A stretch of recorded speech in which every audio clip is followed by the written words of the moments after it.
प्राणी हैं, सभी सुख चाहते हैं। सबों को सुख की अभिलाषा होती है।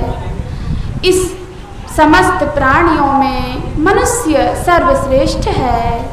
मनुष्य भी उसी सुख की प्राप्ति के लिए, उसी सुख को पाने के लिए यत्न करते हैं, परंतु अतृप्त रहते हैं। सुख की प्राप्ति नहीं हो पाती है।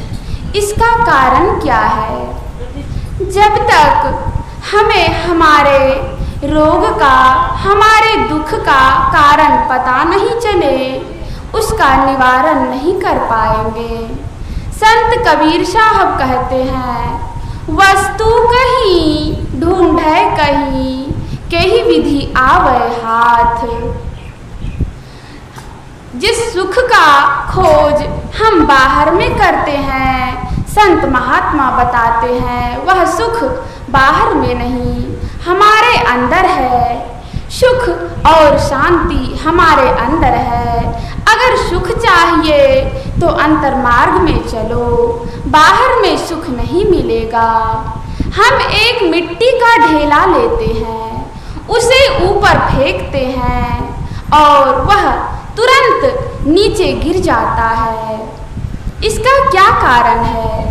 वह मिट्टी का ढेला जो है पृथ्वी का अंश है, और जब तक वह पृथ्वी में आकर नहीं मिलेगी, वह बाहर में चक्कर काटती रहेगी, दुख भोगती रहेगी। वह पृथ्वी का अंश है, पृथ्वी में मिलकर अपने आप को सुखी मानती है।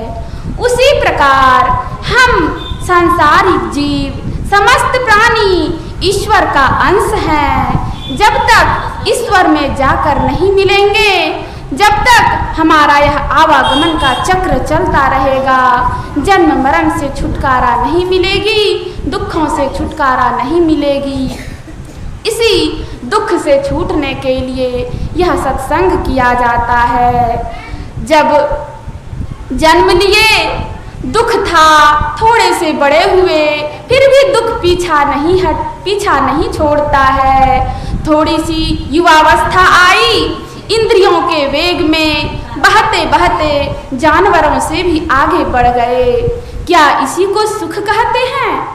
अफसोस, थोड़े ही दिन में ऐसी स्थिति आ जाती है कि जिसका हमने स्वप्न में भी कामना नहीं किया था, जिसका हमने स्वप्न में भी कल्पना नहीं किया था, सो प्रगट तनु जर जर जराजर, व्याधि सूल सतावई, सिर कंप इंद्रिय शक्ति प्रतिहत, वचन काहु न भावई।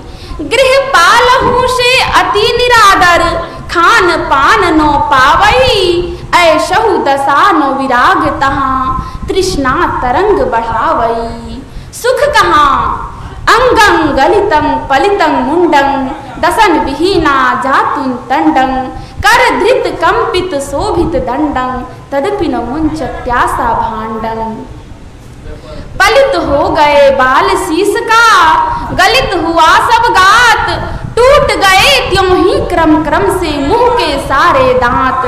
पकड़ा हुआ हाथ में कपटा, कैसा फबता दंड, फिर भी नहीं छोड़ता आशा, भांड अहो पाखंड। चोला भया पुराना, आज फटे की काल, आज फटे की काल, तिहु पे है ललचाना। तीनों पन गए बीत, भजन का मरण मन जाना। नखसिक भये सफेद, तिहु पे नाही चेतै, जोड़ी जोड़ी धन धरै, गला औरन का रेतै। अब क्या करी हो भाई, काल ने किया तगादा, चले न ओई को जोर, आय जब पहुंचा वादा। इतना पर भी चेत नहीं है, मात्र कान के समीप एक बाल राजा दशरथ का पका था, मात्र एक बाल सफेद हुआ था, तो उन्हें एहसास हो गया कि अब हमें राजगद्दी अपने पुत्र को देकर भगवान के भजन में लीन हो जाना चाहिए। लेकिन हमारी ऐसी दयनीय स्थिति हो चुकी है, अभी तक हम जगे नहीं, ईश्वर भक्ति की ओर मुड़े नहीं, संसार से अपने आप को मोड़े नहीं। कब करेंगे? मृत्यु के बाद क्या हमें सुख की प्राप्ति हो जाएगी?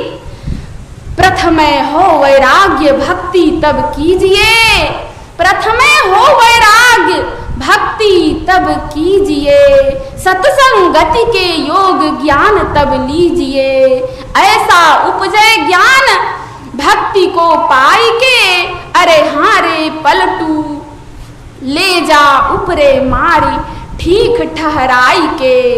8 पहर की मार बिना तलवार की, चुके से नाही ठौर लड़ाई धार की, उन्हीं से यह बने सिपाही लाग का, अरे हाँ रे पलटू पड़े दाग पर दाग पंथ वैराग्य का, पड़े दाग पर दाग पंथ वैराग्य का।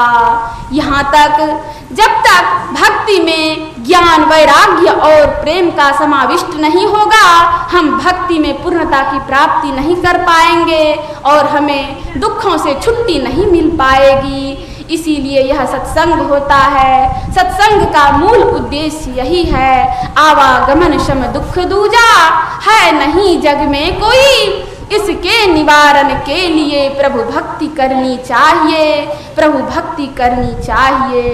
बोलिए प्रेम से श्री सद्गुरु महाराज की जय।